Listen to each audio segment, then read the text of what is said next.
Bom dia, então, irmãos. Vamos iniciar nossa escola bíblica dominical orando ao nosso Deus. Senhor Deus amado, te agradecemos e te louvamos, Senhor, por mais esse dia, por tudo que tem nos dado, Senhor, pela tua palavra, Senhor, que se revela a nós, Senhor, dia após dia, que foi preservada, Senhor, entregue a nós, Senhor, para que possamos realmente te conhecer, te glorificar, Senhor, andar de forma digna aqui, Senhor. Por isso te agradecemos, te louvamos e pedimos também que nos ilumine agora, Senhor, para que possamos entender as tuas escrituras, Senhor, os teus ensinos e possamos praticá-los, Senhor, dia após dia. Em nome de Jesus, amém. Muito bem, então o que a gente viu domingo passado? Para quem estava aí domingo passado? Foi a primeira pergunta, né? Qual que é a primeira pergunta? Qual que é o fim principal do homem? Qual que é a resposta? O fim principal do homem é glorificar a Deus e gozá-lo para sempre. Então, por que glorificar vem primeiro do que se alegrar nele? Tem diferença? Podemos nos alegrar sem o glorificar? Não podemos. Primeiro precisamos glorificar o objetivo pelo qual nós fomos criados. E glorificando a Deus, dando uma devida honra e glória a Deus, nós o quê? Nos alegraremos e nos deleitaremos nele. Nele que é o nosso Criador, que provê para nós todas as coisas, especialmente a nossa vida. Foi Ele, por causa dele, que fomos criados, certo?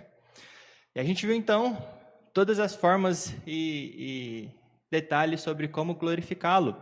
E agora a gente vai entrar na pergunta 2 e provavelmente na pergunta 3 também. Então a pergunta 2, ela diz o seguinte: que regra Deus nos deu para nos dirigir de maneira de o glorificar e gozar? Então o propósito do ser humano existir é glorificar e gozar a Deus.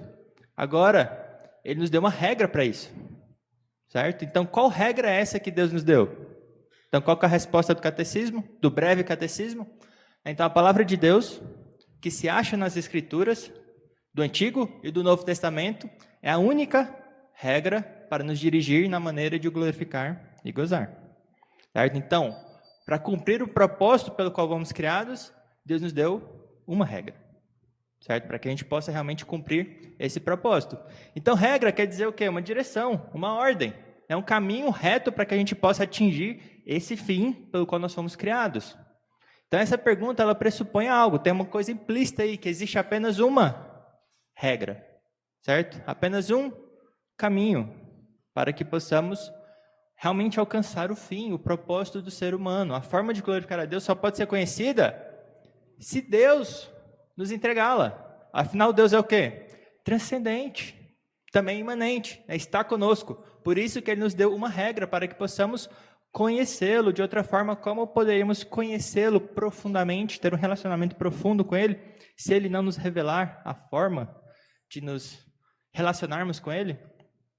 Portanto, a primeira questão é: o que acontece quando a gente tem múltiplas regras?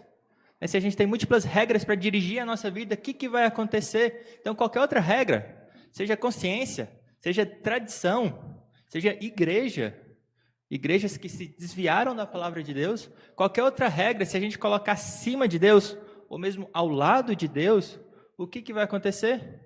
Eles vão degladiar, vão lutar um contra si. Então, a interpretação de uma vai ficar sujeita a outra regra. Não tem como ter duas regras, mesmo que estejam ao lado, não tem como ter duas regras máximas, duas autoridades máximas.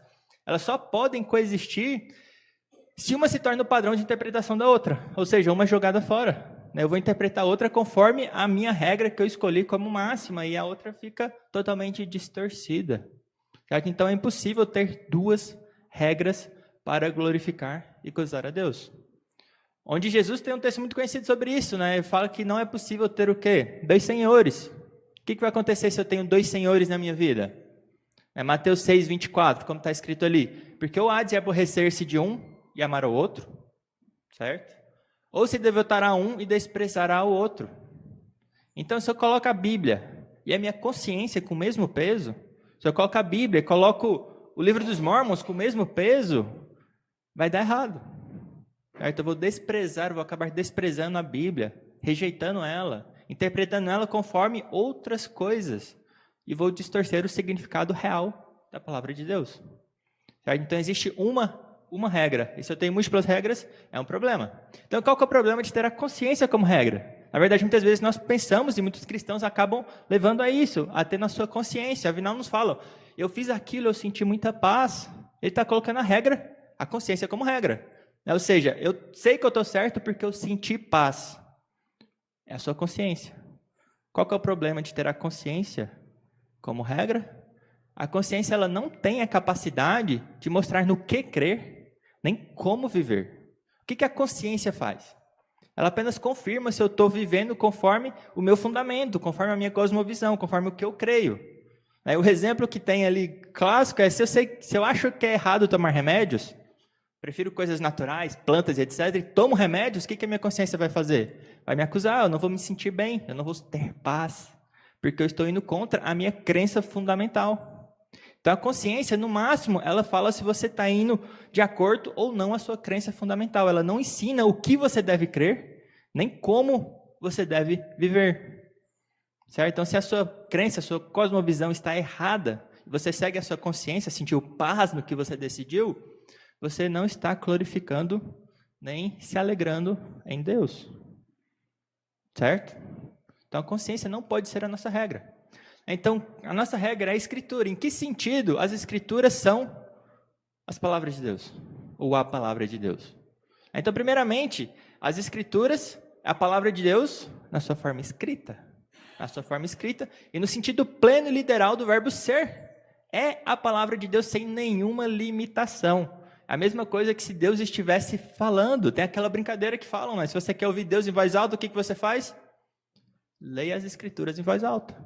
Porque é a mesma coisa que Deus falando.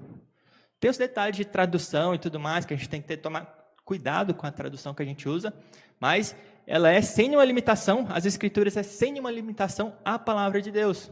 Então, as palavras escritas no livro são palavras do próprio Deus. Afinal, 1 Tessalonicenses 2,13 fala assim, Paulo falando sobre o ensino que ele estava passando para os Tessalonicenses. Ele fala, então, tendo vós recebido a palavra que de nós ouvistes, que é de Deus, acolhestes não como palavra de homens, e sim, como em verdade é, a palavra de Deus. Isso se aplica à Bíblia. Toda a Escritura, ela é, na verdade, em verdade, a palavra de Deus, sem tirar nem pôr.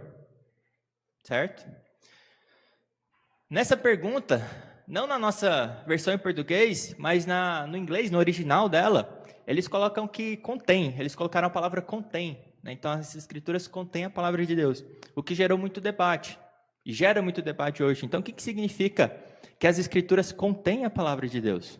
Então, quando eles colocaram isso, o sentido é que a Bíblia contém a palavra de Deus no sentido que a palavra de Deus forma o conteúdo da Bíblia. O que foi pervertido ao longo dos tempos, que não é verdade, é que a palavra de Deus, por exemplo, constitui uma parte da Bíblia. Ou seja, nem toda a Bíblia é a palavra de Deus. Isso é fato ou é heresia? Heresia. Certo? Porque dessa forma a gente se torna o juiz sobre a Bíblia, sobre o que é de fato Deus ou não é. Isso acontece nas nossas igrejas, aconteceu comigo. Pessoas falando, a gente estava discutindo sobre disciplina de filhos, e eu fui para Provérbios. O que ele falou? Antigo Testamento não conta. Tá bom, fui para Hebreus, o que ele falou? Nem se sabe o autor, não é o evangelho, não está lá nos 4 evangelhos. Vai tirando partes da Bíblia para poder encaixar uma doutrina que ele quer. Isso acontece muito nos nossos meios. Essa heresia do contém partes, eu vou tirando e definindo o que é e o que não é a palavra de Deus. Até que eu tenha liberdade suficiente para fazer o que é errado.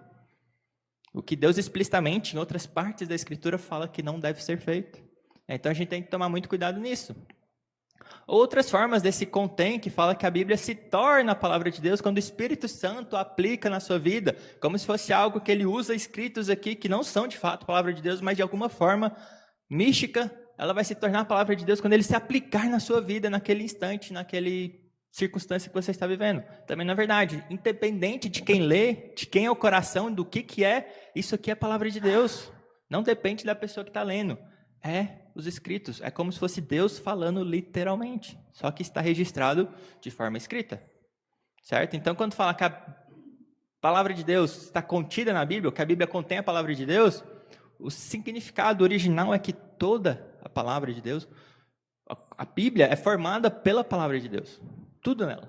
Certo? Não partes, não outras formas místicas de conseguir interpretar e revelações, etc. Então, a palavra de Deus está aqui totalmente na Escritura. E a Escritura é a palavra de Deus. Certo? Totalmente. Muito bem. Então, se toda a Bíblia é a palavra de Deus, como é que a gente explica lá palavras de Satanás, de ímpios? Por exemplo, existem partes na Bíblia que falam não há Deus. Certo? Então, não há Deus é uma verdade? É fato? Não, é uma mentira, mas está na Escritura. Toda a Escritura é a palavra de Deus? Então, a Bíblia cita muitas vezes e narra todos os fatos que aconteceram, muitas vezes conforme os ímpios e conforme Satanás falou também. Então, falar não há Deus é uma mentira que é pregada por aí. Agora, quando a Escritura fala, diz o insensato no seu coração, não há Deus, isso sim é uma verdade bíblica, revelando o que está no coração do homem. Certo? Então, a Bíblia cita essas frases incorretas para o nosso ensino, demonstrando o que isso leva, o que está no coração do homem e tudo mais. E o que isso implica? Principalmente, que a gente não pode pegar trechos, versículos, isolados da palavra de Deus, e interpretá-los em si mesmos. Dessa forma, a gente está corrompendo o significado original da palavra. Por isso que a gente preza tanto, por exemplo, por uma pregação expositiva. O que é uma pregação expositiva? Que expõe um real significado do texto.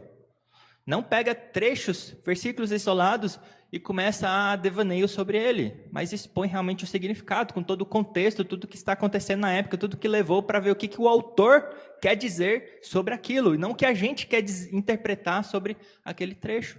Portanto, é sempre terrível a gente pegar trechos isolados da Bíblia, interpretá-los sem uma boa noção de todo o conteúdo, de toda a teologia bíblica. Certo? Tudo bem até aí?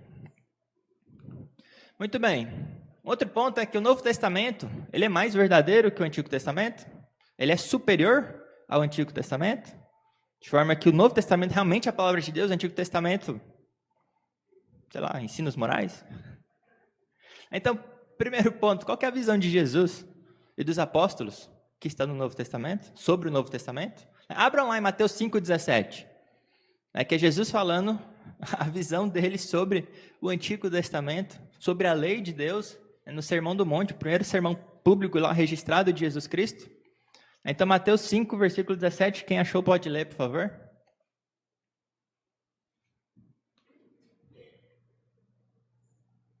Não penseis que vim revogar a lei ou os profetas, não vim para revogar, vim para cumprir. Então, a visão de Jesus Cristo é que tudo aquilo lá, a lei, os profetas, toda a escritura do Antigo Testamento é de Deus, foi feita para ser cumprida. É palavra de Deus também. Então, a visão dele, dos apóstolos, é que o Antigo Testamento é a palavra de Deus, tanto que citaram várias e várias vezes o Antigo Testamento. Outra parte, que está lá em João 5,39, que Jesus fala, acho que é no contexto do Saduceus, ele fala examinar as Escrituras, porque julgai ter nelas a vida eterna, e são elas mesmas que testificam de mim, certo? Vocês errais porque não conhecem as Escrituras, que era o Antigo Testamento que ele estava se referindo. O Novo ainda não estava escrito. Nós precisamos conhecer o Antigo e o Novo Testamento para ter a visão do todo, da revelação de Deus, completa. De outra forma, a gente não vai ter o sentido real do que Deus está falando naquele trecho específico que estamos lendo. Certo? Então, toda a palavra de Deus, Antigo e Novo Testamento, são a palavra de Deus. A nossa confissão ainda cita livro por livro, todos os 66 e fala cada um deles, para deixar bem claro o que a gente quer dizer como escritura. O Catecismo Maior acho que fala que são 66, esse aqui só fala Antigo e Novo Testamento. Mas, obviamente, todo o padrão de Westminster está falando sobre os 66 livros que nós temos aqui. Certo? Esses, sim, são a palavra de Deus. Tudo bem até aí? Muito bem, mas como saber se as escrituras realmente vêm de Deus? Certo? A Bíblia afirma que ela mesma é de Deus. Portanto, ela teria autoridade sobre os homens. 2 Timóteo 3, 16 e 17, muito conhecido, o que fala? Toda a escritura é inspirada por Deus. E útil, portanto, para o ensino, para a repreensão, para a correção, para a educação na justiça, a fim de que o homem de Deus seja perfeito e perfeitamente habilitado para toda boa obra. Portanto, a Escritura fala que ela provém de Deus. Mas ela não é o único livro que fala isso. Certo? Tem outros livros que falam isso. Como é que eu vou saber se realmente ela é a palavra de Deus? Se alguém me questiona, por que isso é a palavra de Deus? O livro dos Mormons falam que também vem de Deus. O Corão, sei lá quantos livros falam que são escritos de Deus. Por que a Bíblia é a palavra de Deus? Porque ela afirma que é? Os outros também. Como que eu sei diferenciar isso? Eu preciso, então, procurar evidências externas também. E Deus provê essas evidências externas para que a gente saiba que realmente a Bíblia é a palavra de Deus, em contraste, por exemplo, com o livro dos Mormons, com os outros livros que estão por aí, que sabemos que não são de Deus. Certo? O primeiro ponto é que esses outros livros que clamam ser de Deus, eles são contrários à palavra de Deus. Certo? A palavra de Deus é exclusiva. Os ensinos que estão lá, eles contradizem os ensinos dos demais livros.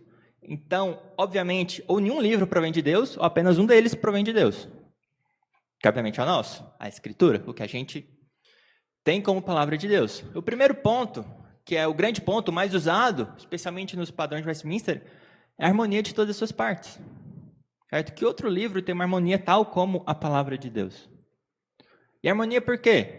Não existem contradições verdadeiras. No máximo, contradições aparentes. E se você pegar, e tem livros e livros nesses 2000 anos que a palavra foi atacada, ou mais ainda, tem livros e livros falando essas contradições que eles afirmam ser contradições são falsas e mostra todos os detalhes por que elas são falsas. Então, esse livro que já foi atacado diversas vezes, onde foi acusado de ter contradições, foi mostrado que ele não tem contradições. Todo esse livro. E todas as partes dele formam uma unidade, não são escritos isolados, com ideias isoladas, tudo numa história só. Que outro livro que foi escrito por cerca de 40 autores, em mais de 1.400 anos, que tem toda essa consistência? Que outro livro tem isso? Que outros escritos têm isso? Não há outro. Que harmonia é essa tão maravilhosa? Essa harmonia, então, ela grita por um único autor, que é divino, que é eterno, que é imutável, que não mudou a sua ideia nesse tempo todo e que, obviamente, inspirou todo esse conteúdo para que toda essa mesma ideia, a salvação nossa, Cristo Jesus, fosse escrito na palavra de início ao fim, de capa a capa. Não há outro livro com uma harmonia tal como as Escrituras, que foi atacado já diversas e diversas vezes. Então, a harmonia grita a esse único autor por trás de tudo, que é eterno e imutável em todo esse tempo. Outro ponto, antes de chegar nele, tem essa parte aqui que é do Thomas Watson, no livro A Fé Cristã, que ele fala o seguinte: fico pensando, de onde mais as Escrituras poderiam vir, se não de Deus? Homens maus não poderiam ser seus autores. Suas mentes poderiam compor linhas tão santas, fariam declarações tão severas contra o seu próprio pecado? Homens bons também não poderiam ser os autores, poderiam escrever de maneira tão afinada, ou quem sabe, poderiam usar sua agilidade para falsificar o nome de Deus usando "assim diz o Senhor" em um livro de autoria de homens? Também nenhum anjo no céu poderia ser o autor delas, porque os anjos investigam e pesquisam nas profundezas dos mistérios do Evangelho, 1 Pedro 1,12, o que implica a ignorância de alguma parte deles. Então, quem poderia compor esse livro, se não Deus? Então, outro ponto é que Deus é o único que tem motivos para escrever esse livro. Não há outra criatura que tenha motivos para escrever um livro como esse, senão Deus, porque esse livro todo dá glórias a Deus. Não existe outro livro que glorifica mais a Deus do que o livro que ele mesmo fez. Não há outra criatura que tem motivos para escrevê-lo. Certo? Então, como a gente leu lá, homens maus não têm motivos para se condenar e dar glórias a Deus. Não tem como ser uma farsa aí, eu quero enganar aquelas pessoas, mas estou levando várias pessoas a condenar o meu pecado, a piorar a minha vida, a dificultar que eu faça as coisas erradas. Não faz sentido. Da mesma forma, homens bons não enganariam, não usariam isso para falar que é a palavra de Deus. Então eles seriam homens maus e a gente cai de novo no primeiro ponto. Anjos e demônios, mesma coisa, maus e bons. Somente Deus tem motivos para escrever um livro que tem esse conteúdo. Não há outra criatura, somente o ser divino e eterno e imutável que tem motivos para escrever um livro como esse. Certo? Então, outro ponto é que as Escrituras elas foram preservadas, não é? De uma maneira o quê? Natural. É óbvio que ela seria preservada até agora, não é? Imagina no século II, lá com toda aquela perseguição, cristãos sendo morrendo à torta à direita, sendo perseguido, pessoas lutando para que esse livro seja exterminado. Todas as potestades aí lutando para que esse livro seja exterminado, mas ele foi o quê? Preservado. Olha se não é uma preservação de um modo totalmente sobrenatural. Não faz sentido esse livro ter sido preservado até agora se não fosse pela mão de Deus. Certo? Não houve poucos inimigos e perseguições que tentaram eliminar. E não há outro livro ou história qualquer do mundo que tenha sido tão bem preservado e com mais confiança no seu conteúdo original do que esse.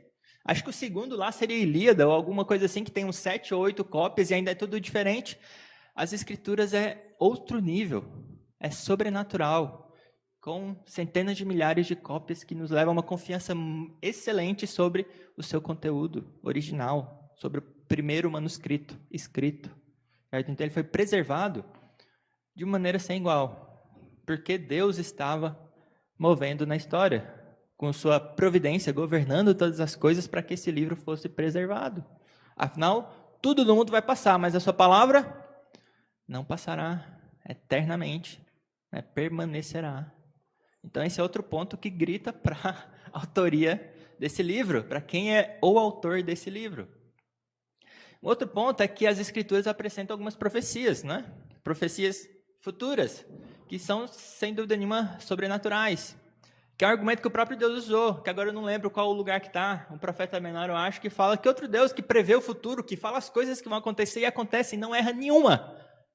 Nenhuma das profecias de Deus, nenhuma das predições futuras que Deus deu por meio dos seus profetas falharam.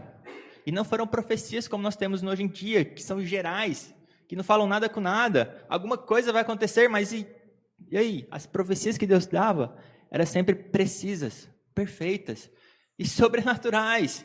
Falava que a virgem conceberá, que será morto o ungido. Falava que aconteceu que ao cabo de 430 anos, nesse mesmo dia, todas as hostes do Senhor saíram da terra do Egito. Falava que Ciro, meu servo, não me lembro quanto tempo, 200, 300, 400 anos ainda por vir, libertaria o meu povo. Ciro, como é que eu poderia saber o nome dessa pessoa, que ele que seria o libertador, se não fosse Deus? Certo? Profecias totalmente naturais, totalmente lá contingentes, coisas que não precisariam acontecer de fato, e aconteceram exatamente como Deus falou. Ou seja, somente Deus para predizer o futuro dessa forma, e não falhar nenhuma vez. Todas as profecias que já aconteceram nas Escrituras, que foram dadas antes dos acontecimentos, foram perfeitas. Certo? Somente Deus para realmente fazer isso, porque Ele controla toda a história, porque Ele está no governo de toda a história. Somente Ele é capaz de falar o que vai acontecer. Não há outro. Tudo bem? Um outro ponto também é que as Escrituras elas apresentam narrativas imparciais. Não pode ter sido... Se não fosse Deus movendo aquelas pessoas, eles não escreveriam dessa forma. Moisés escreveria sobre toda a sua impaciência, sobre como ele não pôde entrar na terra prometida, porque ele bateu lá na pedra uma segunda vez que não deveria. Davi registrando os seus pecados, da forma como ele registrou. Só pode ter sido o Espírito Santo movendo ele para escrever aquilo lá. Jonas lá com toda a sua ira, Pedro negando a Cristo. Por que eles escreveram isso se não fosse Deus motivando eles para a nossa edificação? Então são narrativas que não fazem sentido ter sido escritas por pessoas que queriam elevar o seu nome a não ser glorificar a Deus. Certo? Tudo isso também grita para um motivo por trás daquelas pessoas estarem escrevendo aquilo, para a glória de Deus. Certo? Outros narradores, não movidos por Deus, não fariam isso. Não registrariam a sua vida como eles registraram. Certo? E um outro ponto é que a Escritura ela transforma vidas. Que outro livro transforma vidas como a Escritura? Pega todos esses livros de autoajuda, algum deles transforma a vida de pessoas como a Escritura transforma? Santificam pessoas como a Escritura santifica? Não há outro livro que tenha esse poder. Porque na palavra de Cristo, a palavra de Deus tem o quê? Poder, sem dúvida nenhuma. No Catecismo Maior, o Voss ele comenta o seguinte, né? Onde quer que se conheça e se creia na Bíblia, a perversidade e o crime são refreados. Assegura-se a vida humana. Não há abortos, não há coisas nesse sentido legalmente permitidas, né? Preserva-se a propriedade. A educação formal é ampla e difundida. Criam-se instituições para cuidar de enfermos, desafortunados e de doentes mentais. E honra-se e defende-se a liberdade civil. É a Escritura que faz isso. Qual que é a solução para o nosso país? As Escrituras. Quando as Escrituras estiverem no coração do povo, nós teremos liberdade. As vidas serão honradas. Teremos realmente uma diminuição dos crimes, paz, tranquilidade, se as Escrituras forem a regra do Brasil. De outra forma, não teremos isso. As Escrituras que transformam a vida de pessoas. Todos os testemunhos aí são incontáveis, mostrando quão cruéis as pessoas eram e como elas se transformaram pelo poder das Escrituras. Não tem outro livro que faz isso. Em todos os milhares de milhões de livros de autoajuda que foram escritos por aí, que não são poucos, nenhum faz isso. Eles, no máximo, fazem com que você sintam bem do que você faz. São capazes de te fazer sentir bem, pelo menos superficialmente. Mas as Escrituras te transformam internamente, ao ponto que isso transborda para fora. Certo? E um outro ponto é que as Escrituras são confirmadas por milagres. Isso foi sempre argumentado por vários e vários anos. Hoje em dia, esse ponto, na verdade, é o que eles usam para falar que a Escritura não é verdadeira. Os naturalistas por aí, a Escritura fala sobre milagre, portanto ela não é verdadeira. Mas esse sempre foi um ponto que testificou que as Escrituras provêm de Deus, que está escrito até nas próprias Escrituras. Aqui tem Thomas Watson de novo falando que os milagres pelos quais as Escrituras são confirmadas, milagres foram realizados por Moisés, por Elias e Cristo, então, pela lei, pelos profetas e por Cristo. E continuaram muitos anos depois pelos seus apóstolos. Também teve alguns diáconos, para confirmar a veracidade das Escrituras sagradas, como está lá em Hebreus 2, como Nicodemos chegou a Jesus, sabemos que você é mestre da parte de Deus, por quê? Pelas obras que tens feito. Cristo falou, se não crê nas minhas palavras, crê nas minhas obras. Se eu estou expulsando demônios pelo dedo de Deus, pelo Espírito de Deus, é vindo o quê? O reino de Deus. Certo? Então esses milagres testificavam a veracidade daquele que estava realizando os milagres. Porque só Deus pode realizar aquelas obras maravilhosas. Então ele continua, Thomas Watson falando, assim como os suportes são colocados debaixo de tonéis de vinhos mais fracos, da mesma maneira esses milagres foram colocados sob a frágil fé dos homens, de modo que se não acreditassem nos escritos da palavra, poderiam crer nos milagres. Então todos os apóstolos se firmaram bastante nos milagres para provarem que os seus ditos não eram ditos humanos, mas que Deus estava com eles, testificando lá que a sua palavra não era palavra de homem, mas de Deus. Certo? Então todos que tentam remover os milagres, interpretar a Bíblia de forma diferente, estão em heresia, porque os milagres na verdade testificaram que esses escritos foram de Deus. Certo? Tudo bem até aí? Muito bem. Então, uma questão é a prova factual de que a Bíblia é palavra de Deus. Mas mesmo assim, uma verdade ainda pode ser negada pelas pessoas. Com muita veemência, na verdade. Onde é impossível persuadir os ímpios de que a palavra de Deus é de fato palavra de Deus. Não porque faltam fatos, mas porque sua consciência está cauterizada, seu pecado, sua natureza faz com que eles a neguem com veemência, mesmo sabendo que ela é palavra de Deus, mesmo tendo provas que ela é palavra de Deus. Porque a verdadeira convicção, nossos olhos, nossa mente, só pode ser aberta para enxergar claramente a verdade se o que acontecer? O que tem que acontecer? Tem que receber o quê? Quem? Na verdade, não quem, mas quem? O Espírito Santo, coração regenerado, para que a gente possa, sem malícia, sem desejar coisas erradas, vermos a verdade claramente. Então nada adianta eu tentar provar para alguém que a palavra, devemos sim fazer isso, mas provar para alguém que a Bíblia é a palavra de Deus, se o Espírito Santo não renovar a mente daquela pessoa, não regenerar o coração daquela pessoa. Então nós podemos e devemos defender a fé, ou como Calvino fala, pelo menos para calar a boca dos ímpios, mas não é isso que vai convertê-los. Então sempre pensem nisso, quando vocês estiverem defendendo, dando a razão na sua fé, não é a sua eloquência que vai converter a pessoa, é somente pelo Espírito Santo. Fatos, verdade, não são capazes de persuadir o coração do ímpio, porque ele deseja as trevas. Certo? Como está em 1 Coríntios 2,14. Ora, o homem natural não aceita as coisas do Espírito de Deus, porque eles são loucura, e não pode entendê-las, porque elas se discernem espiritualmente. Então, em certo sentido, isso aplica também à palavra de Deus. Eles não conseguem entendê-la, discerni-la, e não reconhecer fatos que estão aí patentes no mundo, porque lhes faltam clareza. Clareza que só pode vir do Espírito Santo do nosso Deus. Muito bem, então, reconhecendo que a Bíblia é a palavra de Deus, ela tem o que sobre nós? Autoridade. E nós devemos o quê? Entendê-la e obedecê-la. De outra forma, não faz sentido reconhecer que é a palavra de Deus e ignorá-la. Que loucura é essa? Então, aceitamento parcial das Escrituras também é bom. É tão bom quanto uma negação completa das Escrituras. É abominação diante de Deus. Então, aceitar parcialmente as Escrituras é tão pecado quanto negá-las completamente. Apocalipse 22 fala o quê? Se alguém tirar qualquer coisa das palavras deste livro, está tudo certo? Dessa profecia, né? Deus tirará a sua parte da árvore da vida. Só isso, mais nada. Da cidade santa e das coisas que se acham escritas neste livro, você não vai ter parte se você tirar das coisas desse livro. Então, João estava se referindo ao Apocalipse, mas isso se interpreta também a toda a Escritura. Se a gente tirar ou acrescentar, as maldições também serão acrescentadas na nossa vida.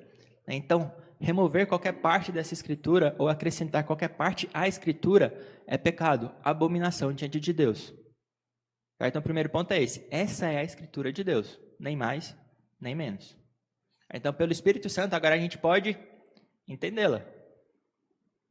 E agora a gente deve obedecê-la, também com a ajuda do Espírito Santo. Graças a Deus por isso, que nos dá o Espírito Santo para nos ajudar também a santificação. Então, João 8,47 fala, quem é de Deus, ouve as palavras de Deus.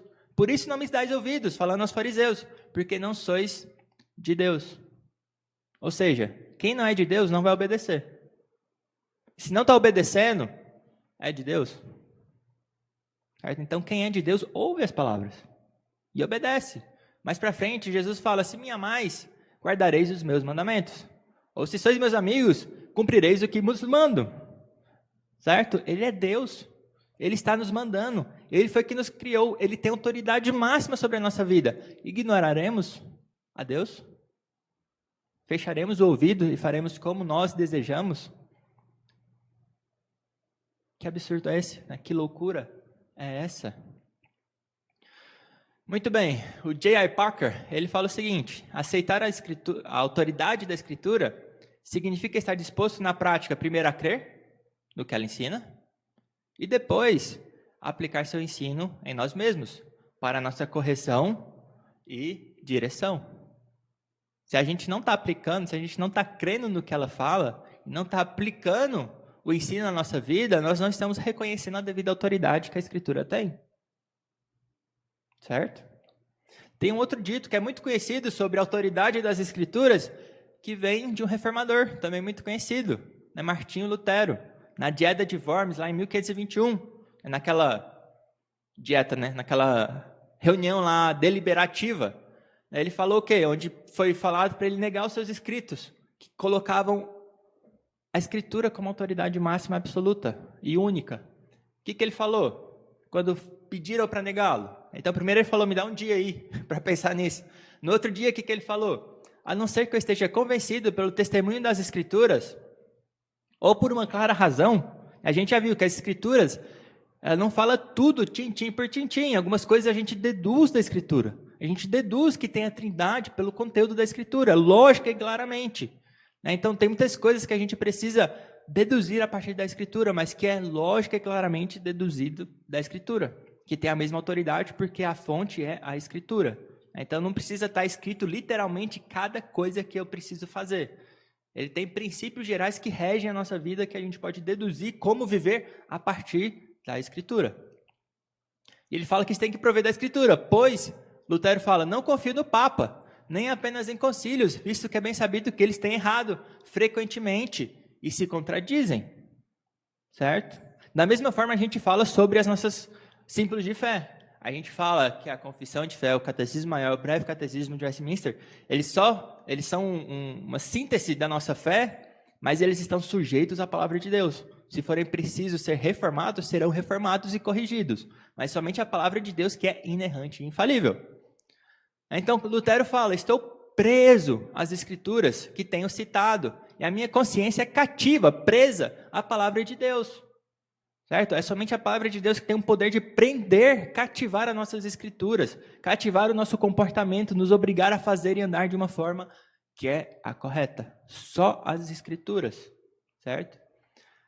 Ele fala, então, não posso negar, e não negarei nada, pois não é seguro nem direito ir contra a consciência, não posso fazer de outro modo, que Deus me ajude. Amém. Só as escrituras. Certo? Um dos princípios lá da reforma, não dos solas. Somente pelas escrituras que nós temos Deus se revelando ao homem de forma clara, para que possamos viver de modo digno, que assim glorifiquemos a Ele. Certo? Então, o ponto principal aqui é o quê? Que as escrituras têm autoridade. O que adianta a gente ler e não obedecer? Podemos glorificar a Deus dessa forma?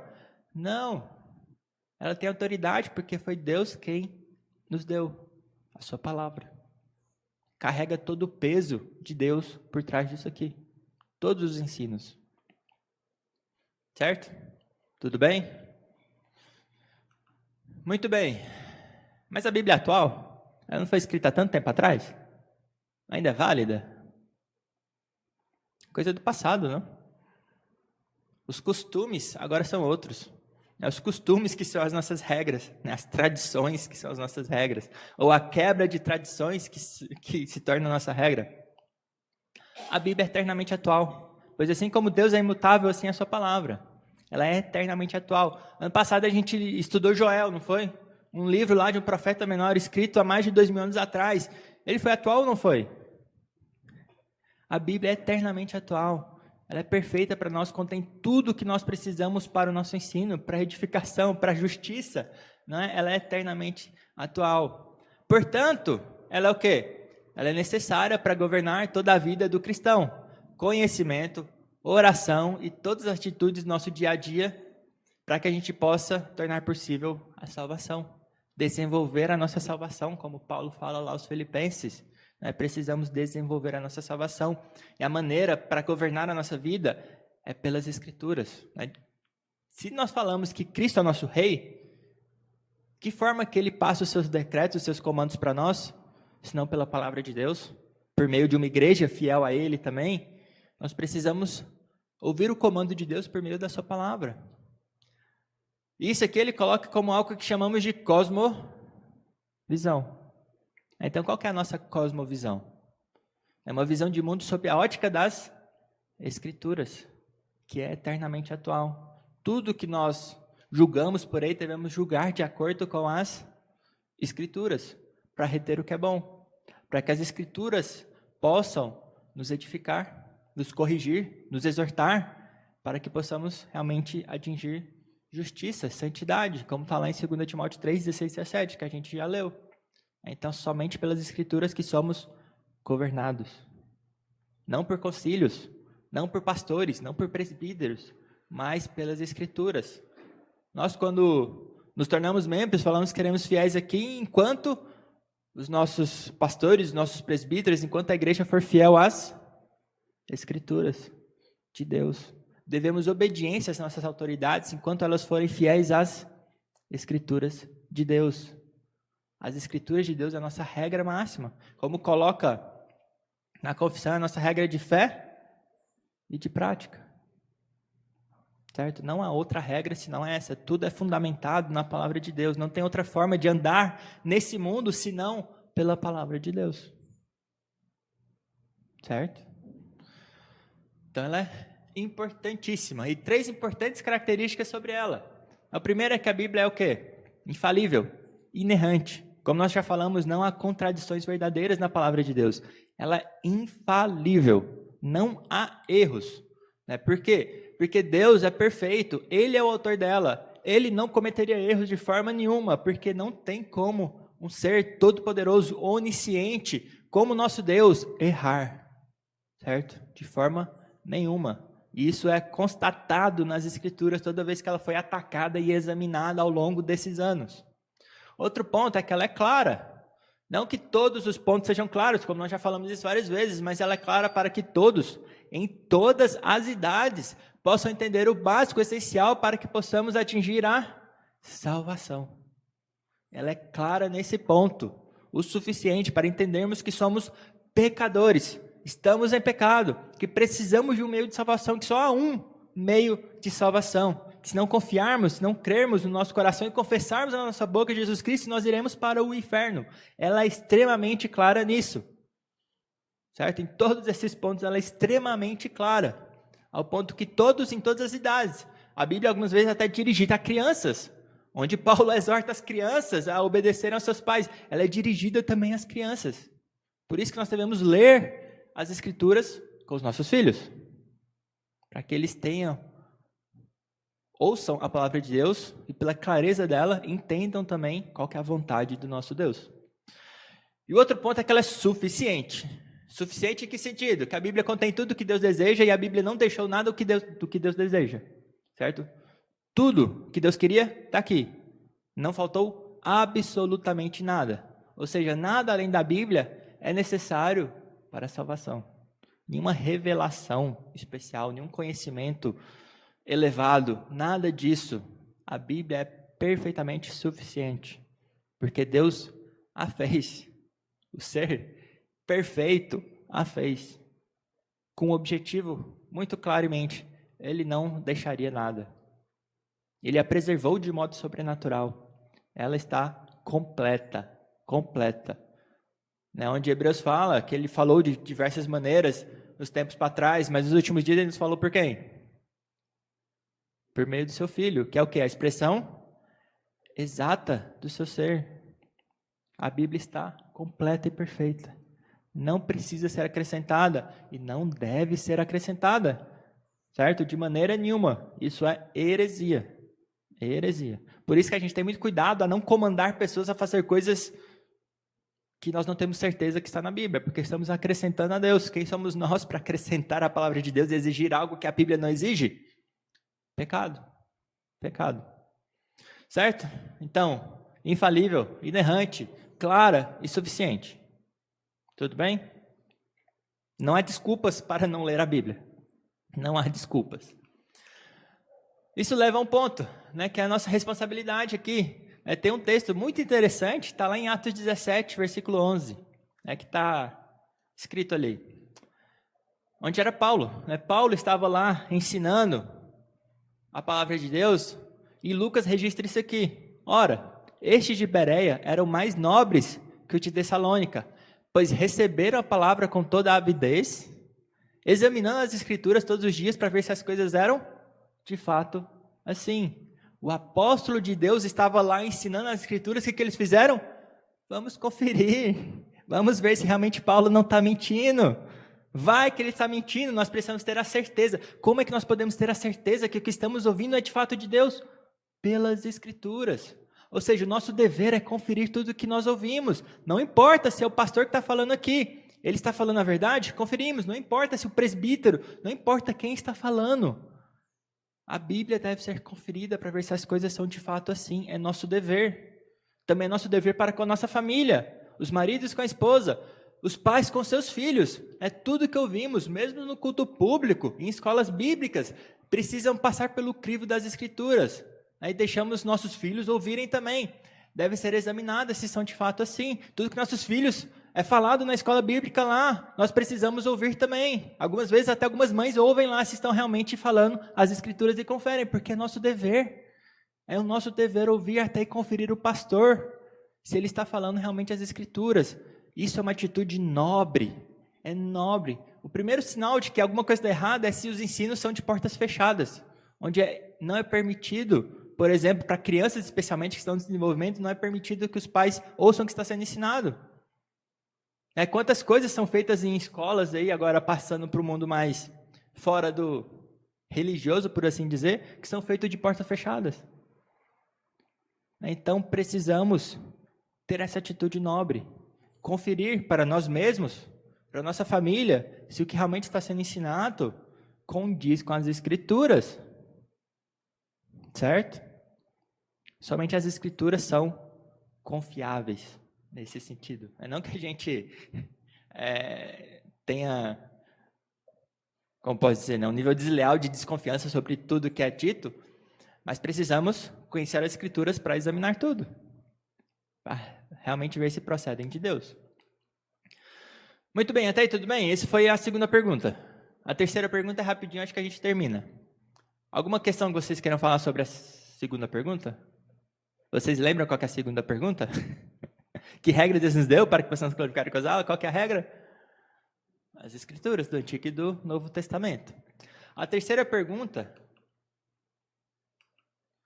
é o seguinte: qual é a coisa principal que as Escrituras nos ensinam?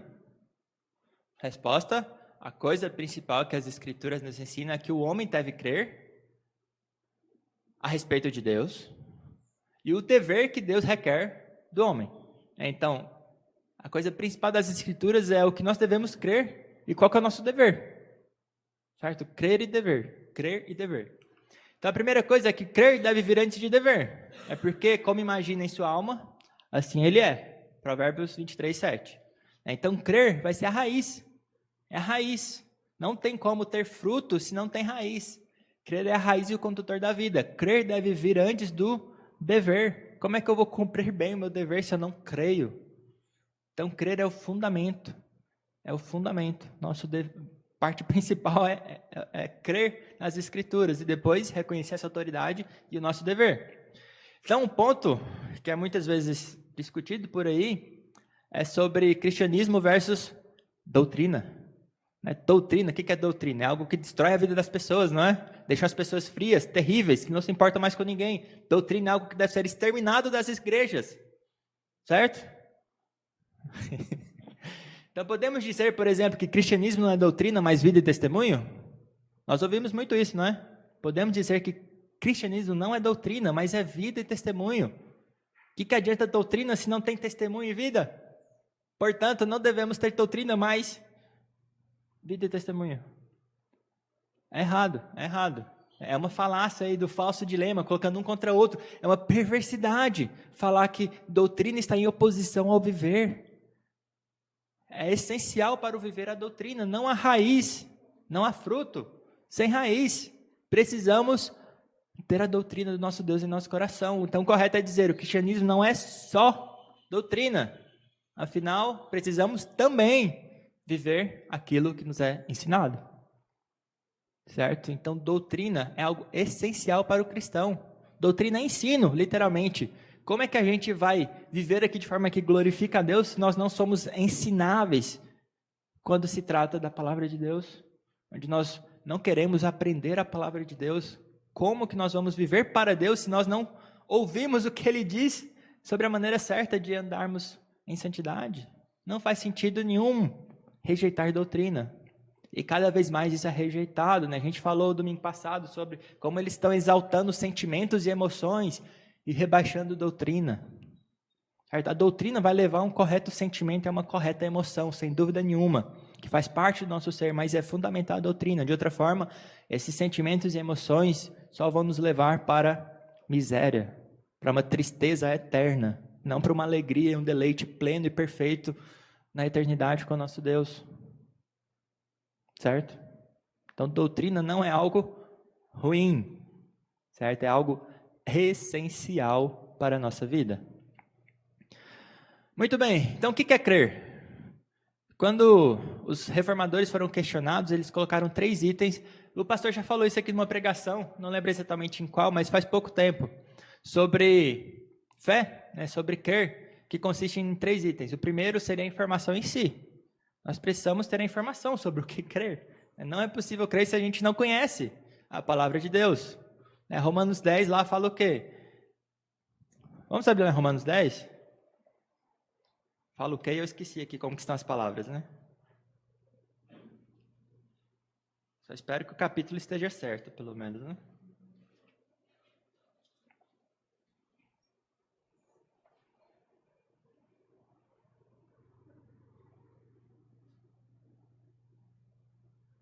Então fala lá sobre, versículo 10, porque com o coração se crê para a justiça e com a boca se confessa a respeito da salvação, todo aquele que crê não será confundido, mas para frente todo aquele que invocar o nome do Senhor será salvo. Como, porém, invocarão aquele em quem não creram? E como crerão naquele de quem nada ouviram? E como ouvirão se não há quem pregue? Então como é que a gente vai crer se não foi falada a palavra, se não foi lida, se não foi passada a informação sobre o evangelho do nosso Senhor Jesus Cristo? Não é possível crer sem a informação. Precisamos, então, da revelação especial do nosso Deus. Certo? Precisamos dessa revelação especial. A outra seria o ascensus, que ele fala. O primeiro era o notícia. O segundo seria o ascenso, o reconhecimento que ela é verdadeira. Então, nós realmente sabemos que ela é verdadeira. Mas isso ainda leva não a uma fé verdadeira, salvífica, mas somente a uma credulidade. Afinal, os demônios creem e tremem. Então, o que leva realmente a uma fé verdadeira e salvífica? Seria o que eles colocam como fitúcia lá, que é confiança. É confiar naquilo que é revelado. E quem é revelado? Certo? Então, uma crença verdadeira, uma fé verdadeira salvífica, tem a informação, tem a doutrina, reconhece que ela provém de Deus, que ela é verdade e confia. Confia. Se entrega totalmente à palavra, de modo que vai obedecê-la, mesmo que as circunstâncias aqui sejam terríveis, mesmo que isso nos leve à nossa morte aqui, e morte terrível, com tortura e tudo mais. Isso é uma confiança verdadeira, porque sabemos em quem temos crido, que Ele é fiel para guardar o nosso depósito até o dia final, certo? Então isso é realmente crer. Então a gente tem a revelação especial, que o próprio Deus se revelou de forma especial. Certo? Portanto, não há outra forma de chegarmos ao conhecimento de Deus e o nosso dever, a não ser por essa revelação especial. Então, podemos aprender muitas coisas pela revelação geral, a revelação que está por aí, mas não é suficiente para um relacionamento correto com Deus. Certo? Então, nós, pela revelação natural, nós temos muita informação. Como está lá em Romanos capítulo 1, voltando um pouquinho para Romanos capítulo 1, versículo 18, nós temos que a ira de Deus se revela do céu. Contra o quê? Toda impiedade e perversão dos homens que detêm a verdade pela injustiça. Então, de novo, a questão da verdade sendo corrompida. E no versículo 19, portanto, o que de Deus se pode conhecer é manifesto entre eles, porque Deus lhes manifestou, porque os atributos invisíveis de Deus, assim o seu eterno poder, como também a sua própria divindade, claramente se reconhecem desde o princípio do mundo, sendo percebidos por meio das coisas que foram criadas. Tais homens são, por isso, indesculpáveis. Então, a revelação natural nos dá muita informação sobre um Deus que existe, sobre os seus atributos invisíveis, de forma que todos os homens são o quê? Indesculpáveis. Mas para andar na justiça, precisamos do quê? De uma revelação especial do nosso Deus. Especialmente agora que o pecado original, o seu efeito está sobre nós, onde nosso coração é desesperadamente corrupto. Buscamos o mal. Buscamos apenas o que nos agrada. A consciência só vai nos dizer o que nos agrada e o que não nos agrada. Não vai dizer a forma correta que devemos andar nesse mundo. A forma pelo qual fomos criados. Somente Deus. Somente Deus que é o nosso autor, que é o nosso criador. Somente Ele pode direcionar a nossa vida para o fim correto. Certo? Tudo bem até aí? A próxima parte seria a pergunta 4, não vou entrar agora, que seria, quem é Deus? Deus é Espírito infinito, eterno, imutável em seu ser, sabedoria, poder, santidade, justiça, bondade e verdade. Isso a gente vai ver domingo que vem, até porque dá para expandir muita coisa aí, eu não quero começar agora em 5 minutos. Então, por hoje é isso. Ficou claro até aí? Tudo bem? Alguma questão que vocês queiram acrescentar ou questionar? Então, o ponto principal é que as Sagradas Escrituras essas aqui, os 66 livros, é essencial, é importante. É santo, né? Sagradas Escrituras, que são a palavra do nosso Deus. Certo? Então, Diácono Hudson, pode orar para a gente, por favor, para encerrar?